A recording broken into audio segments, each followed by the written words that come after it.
तो मेरे भाई साहब मुझसे 5 साल बड़े थे, लेकिन 3 क्लास आगे। उन्होंने भी उसी उम्र में पढ़ना शुरू किया जब मैंने शुरू किया था, लेकिन पढ़ाई जैसे महत्वपूर्ण मामले में वो जल्दबाजी से काम लेना पसंद नहीं करते थे। इस भवन की बुनियाद खूब मजबूत डालना चाहते थे ताकि इस पर आलीशान महल बन सके। 1 साल का काम 2 साल में करते, कभी कभी 3 साल भी लग जाते। जब बुनियाद ही पुख्ता ना हो तो मकान कैसे पायदार बने? मैं छोटा था, वो बड़े थे। मेरी उम्र 9 साल की, वो 14 साल के थे। तो उन्हें मेरी देखरेख और निगरानी करने का पूरा और जन्मसिद्ध अधिकार था, और मेरी शालीनता इसी में थी कि उनके हुक्म को कानून समझो।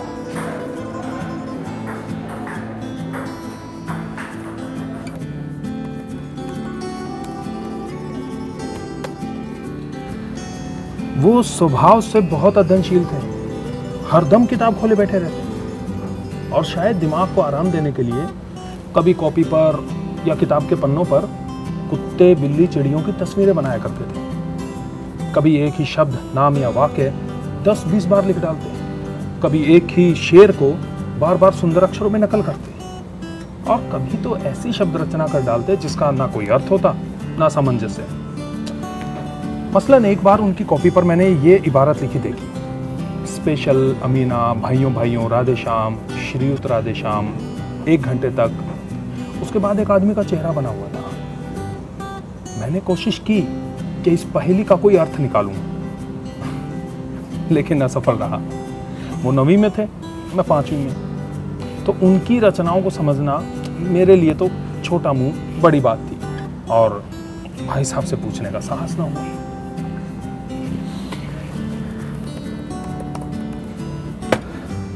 मेरा जी पढ़ने में बिल्कुल नहीं लगता था। 1 घंटा भी किताब लेकर बैठना मेरे लिए तो पहाड़ था। मौका पाते ही हॉस्टल से निकलकर मैदान में आ जाता, कभी कंकरियां उछालता, कभी कागज की हवाई जहाज बनाकर उड़ाता, और कहीं कोई साथी मिल गया तो पूछना ही क्या। कभी हॉस्टल की 4 दीवारी पर चढ़कर नीचे कूद रहे हैं, और कभी फाटक पर सवार होकर उसे आगे पीछे चलाते हुए मोटर कार का आनंद उठा रहे हैं। लेकिन कमरे में आते ही भाई साहब का वो रौद्र रूप देखकर प्राण सूख जाते। उनका पहला सवाल होता, कहां थे? हमेशा यही सवाल इसी ध्वनि में हमेशा पूछा जाता, और उसका जवाब मेरे पास मौन था। न जाने मुंह से क्यों नहीं निकल पाता कि जरा बाहर खेल रहा था। मेरा मौन कह देता कि मुझे अपना अपराध स्वीकार है, और भाई साहब के पास इसके सिवा कोई इलाज न था कि रोश से मिले हुए शब्दों से मेरा सत्कार कर। इस तरह अंग्रेजी पढ़ोगे तो जिंदगी भर पढ़ते रहोगे और एक हर्फ भी ना आएगा। अंग्रेजी पढ़ना कोई हंसी खेल नहीं है कि जो चाहे पढ़ ले, नहीं तो ऐरा गैरा नत्थु खैरा सब अंग्रेजी के विद्वान हो जाते। यहाँ रात दिन आंखें फोड़नी पड़ती हैं और खून जलाना पड़ता है, तब कहीं ये विद्या आती है। और आती भी क्या है, बस हाँ कहने भर को आ जाती है। और मैं तो कहता हूं कि तुम कितने गधे हो जो मुझे देखकर भी सबक नहीं लेते। अरे मैं दिन रात कितनी मेहनत करता हूं, ये तुम अपनी आंखों से देखते हो, और अगर नहीं देखते तो ये तुम्हारी आंखों का कसूर है, तुम्हारी बुद्धि का कसूर है। इतने मेले तमाशे होते हैं, तुमने मुझे कभी देखने जाते देखा है? रोज रोज ही हॉकी और क्रिकेट मैच होते हैं, लेकिन मैं पास नहीं भटकता, हमेशा पढ़ता रहता हूं। उस पर भी 1-1 दर्जे में 2-2, 3-3 साल पढ़ा रहता हूं। फिर तुम कैसे आशा करते हो कि तुम यूं खेल कूद में वक्त गंवाकर पास हो जाओगे? अरे मुझे तो 2-3 ही साल लगते हैं, लेकिन तुम तो जिंदगी भर इसी दर्जे में पढ़े सड़ते रहोगे। अगर तुम्हें इसी तरह अपनी जिंदगी गंवानी है तो बेहतर है घर चले जाओ और मजे से गिल्ली डंडा खेलो। अरे दादा की गाड़ी कमाई के रुपए क्यों बर्बाद करते हो? मैं ये लताड़ सुन के आंसू बहाने लगता। जवाब ही क्या था? अपराध तो मैंने किया, अब लताड़ कौन सा है? भाई साहब उपदेश की कला में निपुण थे। ऐसी ऐसी लगती बातें कहते, ऐसे ऐसे सूखती बाण चलाते कि जिगर के टुकड़े टुकड़े हो जाते और हिम्मत साथ छोड़ देती।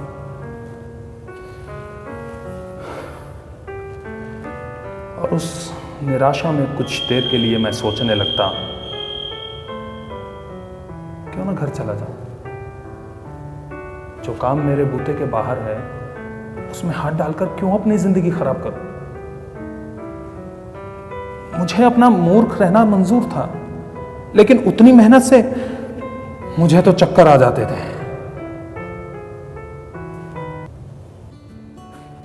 लेकिन घंटे 2 घंटे बाद निराशा के बादल छट जाते और मैं इरादा करता कि आगे खूब जी लगाकर पढ़ूंगा। चटपट एक टाइम टेबल बना डालता। अब बिना कोई नक्शा बनाए, कोई स्कीम तैयार किए काम कैसे शुरू करें?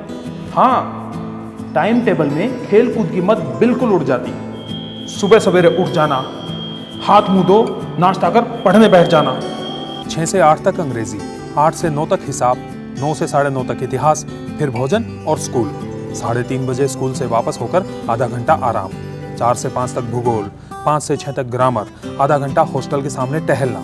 6:30 से 7 तक अंग्रेजी कंपोजिशन, फिर भोजन करके 8 से 9 तक अनुवाद, 9 से 10 तक हिंदी, 10 से 11 तक विविध विषय और फिर विश्राम।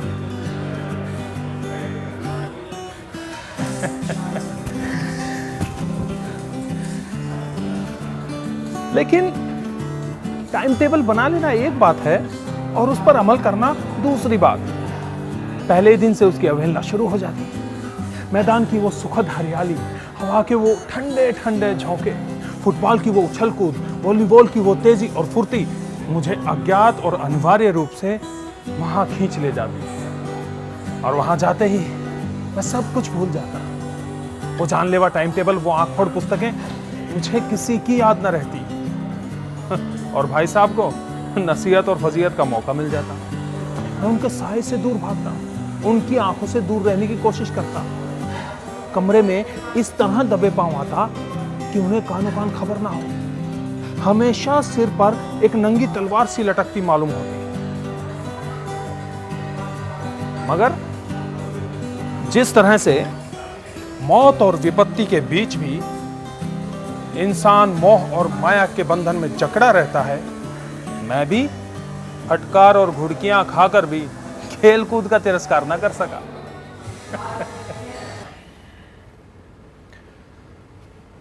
फिर सालाना इम्तिहान हुआ।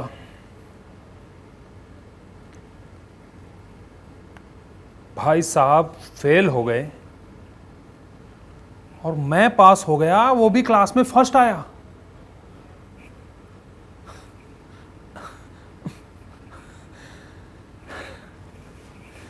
अब मेरे और उनके बीच केवल 2 क्लास का अंतर रह गया था।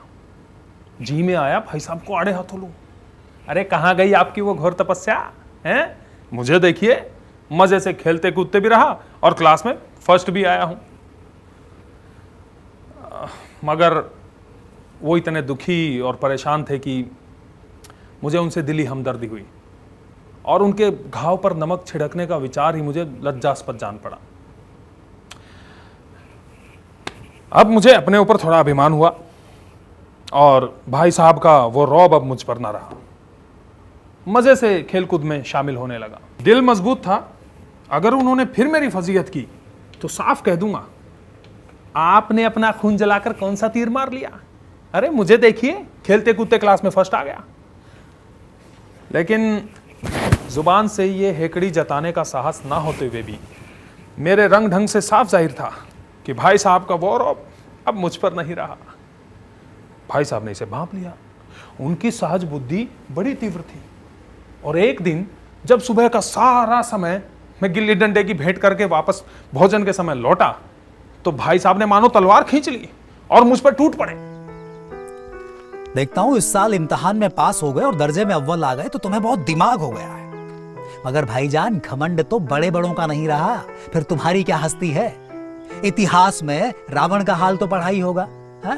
उसके चरित्र से कौन सा उपदेश लिया या यूं ही पढ़ गए? महज इम्तिहान पास कर लेना कोई चीज नहीं है। असल चीज है बुद्धि का विकास। जो कुछ पढ़ो उसका अभिप्राय समझो। रावण भूमंडल का स्वामी था। ऐसे राजाओं को चक्रवर्ती राजा कहते हैं। आजकल अंग्रेजों के राज्य का विस्तार भी बहुत बढ़ा हुआ है, लेकिन उन्हें चक्रवर्ती नहीं कह सकते। संसार में अनेकों राष्ट्र अंग्रेजों का आधिपत्य बिल्कुल स्वीकार नहीं करते, एकदम स्वाधीन है। मगर रावण चक्रवर्ती राजा था। संसार के अनेकों महीप उसे कर देते थे। उसे टैक्स चुकाते थे। आग और पानी के देवता भी उसके दास थे। मगर उसका अंत क्या हुआ? घमंड ने उसका नामो निशान तक मिटा दिया। कोई उसे चुल्लू भर पानी देने वाला भी ना बचा। भाई, हम तो कहते हैं कि आदमी जो कुकर्म चाहे करे, मगर घमंड नहीं करे, इतराए नहीं। इधर घमंड किया कि दीन दुनिया दोनों से गया। शैतान का हाल भी पढ़ा ही होगा। उसे इस बात का अभिमान हो गया था कि ईश्वर का उससे बढ़कर सच्चा भक्त कोई है ही नहीं। आखिर में हुआ ये कि स्वर्ग से निकालकर नरक में ढकेल दिया गया। शाहे रूम ने भी एक बार अहंकार किया था, भीख मांग मांग कर मर गया। और तुमने तो महज एक दर्जा पास किया है, अभी से तुम्हारा सिर फिर गया। तब तो तुम बढ़ चुके आगे। ये समझ लो कि अंधे के हाथ बटेर लग गई है। मगर बटेर केवल एक बार हाथ लग सकती है, बार बार नहीं। कभी कभी गिल्ली डंडे के खेल में भी अंधा चोट निशाना पड़ जाता है, मगर इससे कोई सफल खिलाड़ी नहीं हो जाता। सफल खिलाड़ी वो है जिसका एक निशाना भी खाली ना जाए। मेरे फेल होने पर मत जाओ। मेरे दर्जे में आओगे लाला तो दांतों पसीना आएगा जब अलजबरा और ज्योमेट्री के लोहे के चने चबाने पड़ेंगे और इंग्लिस्तान का इतिहास पढ़ना पड़ेगा। 8 हेनरी हो गुजरे हैं। कौन सा कांड किस हेनरी के समय में हुआ कि ये सब याद कर लेना आसान समझते हो? हेनरी 7वें की जगह हेनरी 8वां लिख दिया कि सब नंबर गायब, सफाचट, जीरो भी ना मिलेगा, जीरो भी हो किस ख्याल में। दर्जनों तो जेम्स हुए, कोडियो चार्ल्स, दिमाग चक्कर खाने लगता है, आंधी रोग हो जाता है। इन अभागों को नाम भी न सूझते थे। एक ही नाम के पीछे दोयम, तेयम, चहारम, पंचम लगाते चले गए। अरे मुझसे पूछते तो 10 लाख नाम बता देता। और ज्योमेट्री तो बस खुदा की पनाह। आ ब ज की जगह अ ज ब लिख दिया कि सारे नंबर कट गए। कोई इन निर्दयी मुमतहिनों से ये नहीं पूछता कि आखिर अ ब ज और अ ज ब में क्या फर्क है और क्यों बेकार की बात के लिए छात्रों का खून करते हो। लेकिन नहीं, ये तो वही देखते हैं जो पुस्तक में लिखा है। चाहते हैं कि लड़के अक्षर अक्षर रट डाले और इसी रटंत का नाम शिक्षा रख छोड़ा है। आखिर इन बेसिर पैर की बातों को पढ़ने से फायदा है? इस रेखा पर वो लंब गिरा दो तो आधार लंब से दुगना हो जाएगा। अरे भाई, दुगना नहीं, चाहे चुगना हो जाए या आधा ही रहे मेरी भला से, मगर परीक्षा में पास होना है तो ये सब खुराफात याद करनी पड़ेगी। अब कह दिया कि समय की पाबंदी पर एक निबंध लिखो जो 4 पन्नों से कम ना हो। ठीक, तेज भी दौड़िए और धीरे धीरे भी है। संक्षेप में तो 4 पन्ने हुए, नहीं शायद 100-200 पन्ने लिख पाते। है उल्टी बात के नहीं है? अरे बालक भी इतनी सी बात समझता है, लेकिन इन अध्यापकों को इतनी सी बात समझ में नहीं आती और उस पर ये दावा करते हैं कि हम अध्यापक हैं। तो मेरे दर्जे में आओगे लाला तो ये सब पापड़ बेलने पड़ेंगे। इस दर्जे में पास हो गए तो जमीन पर पांव नहीं रख रहे हो। इसलिए मेरा कहा मानिए, लाख फेल हो गया हूं लेकिन तुमसे बड़ा हूं। इस दुनियादारी का मुझे तुमसे कहीं ज्यादा अनुभव है। इसलिए जो कहता हूं उसे गिरह बांधिए, वरना पछताएंगे।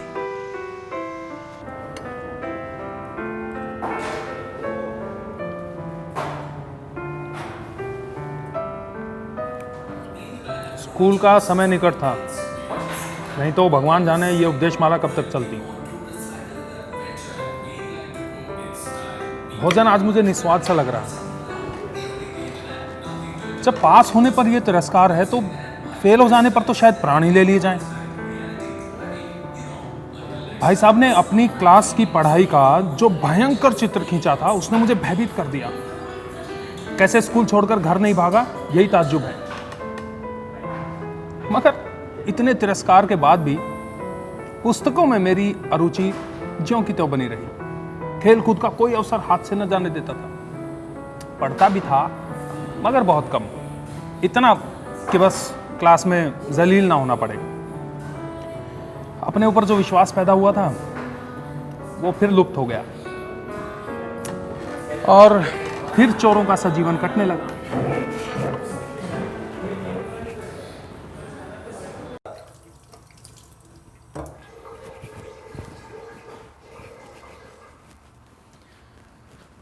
फिर सालाना इम्तिहान हुआ और कुछ ऐसा संयोग हुआ कि मैं फिर पास हो गया और भाई साहब फिर फेल हो गए।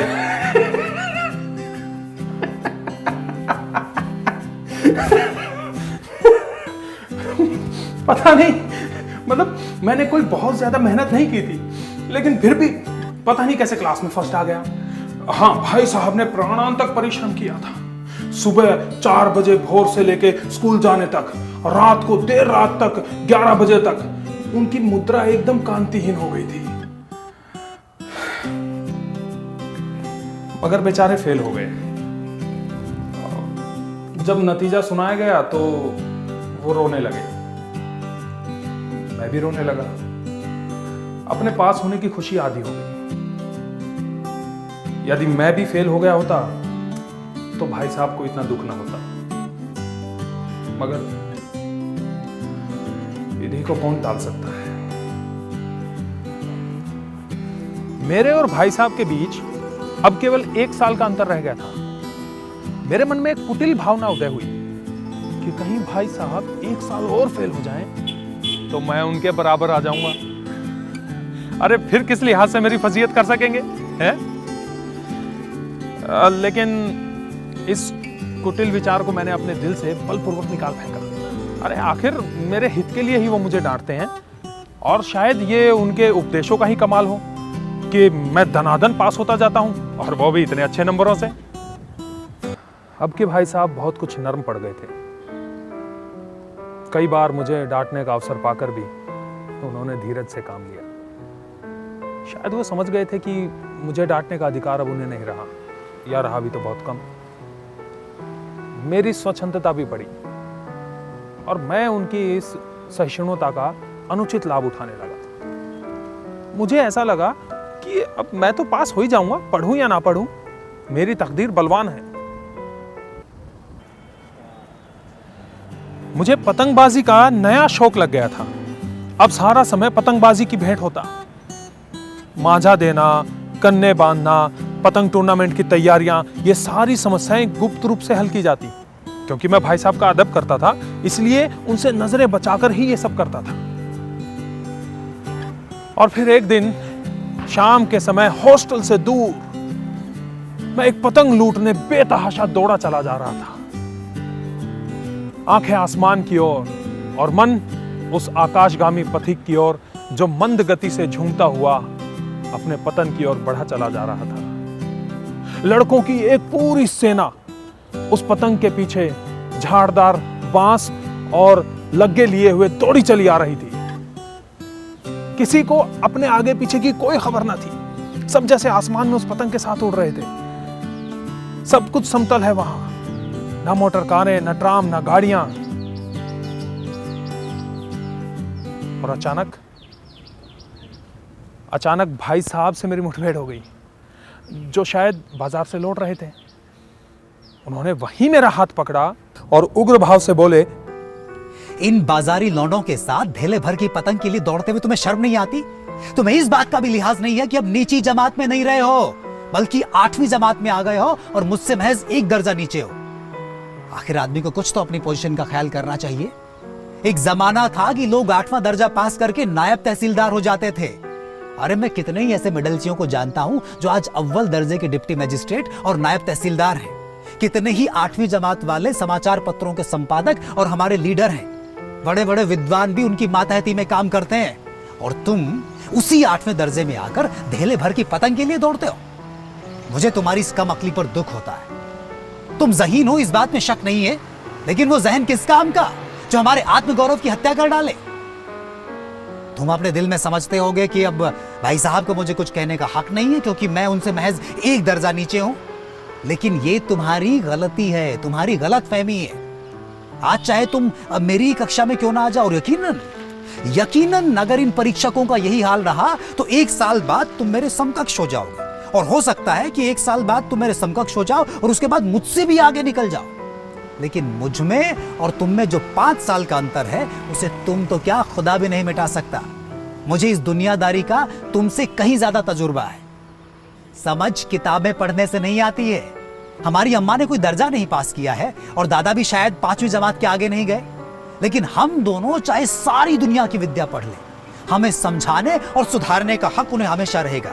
सिर्फ इसलिए नहीं कि वो हमारे माता पिता है और उन्होंने हमारा पालन पोषण किया है, बल्कि इसलिए कि इस दुनियादारी का उन्हें हमसे कहीं ज्यादा तजुर्बा है। देव ना करे मैं बीमार पड़ जाऊं तो तुम्हारे हाथ पांव फूल जाएंगे।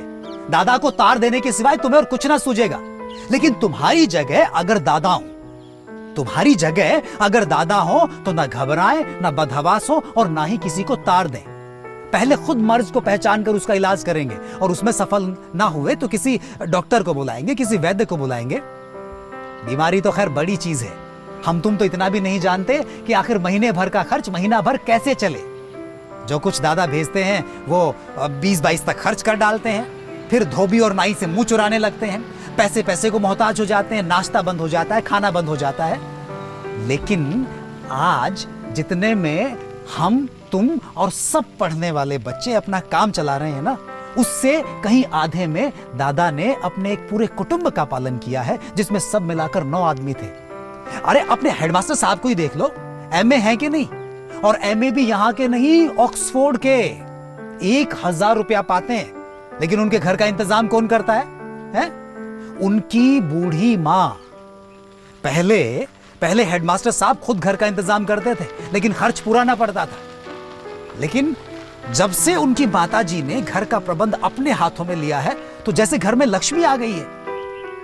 घर में लक्ष्मी आ गई है, ये बुजुर्गों का प्रताप है। तो भाईजान, ये गुरूर दिल से निकाल डालो कि अब तुम मेरे समकक्ष हो गए हो और बेराह चलोगे। मेरे देखते तुम बेराह ना चल पाओगे, और अगर तुम यो ना मानोगे तो मैं इसका प्रयोग भी कर सकता हूं। मैं जानता हूं तुम्हें मेरी बातें जहर लग रही हैं। मैं उनकी इस नई युक्ति से नतमस्तक हो गया। मैंने सजल आंखों से कहा, नहीं भाई साहब, हरगिज नहीं। आप जो कह रहे हैं वो बिल्कुल सही है और आपको कहने का अधिकार है।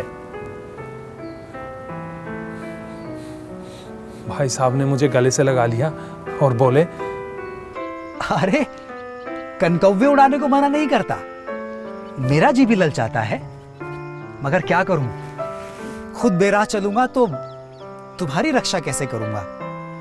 ये कर्तव्य भी तो मेरे सिर पर है ना। अचानक उसी समय हमारे ऊपर से एक कटी हुई पतंग गुजरी। लड़कों की एक पूरी फौज उसे लूटने के लिए बेतहाशा दौड़ी चली आ रही थी। भाई साहब लंबे हैं ही, उन्होंने उछलकर वो पतंग पकड़ ली और बेतहाशा हॉस्टल की तरफ दौड़ पड़े। मैं उनके पीछे दौड़ रहा था।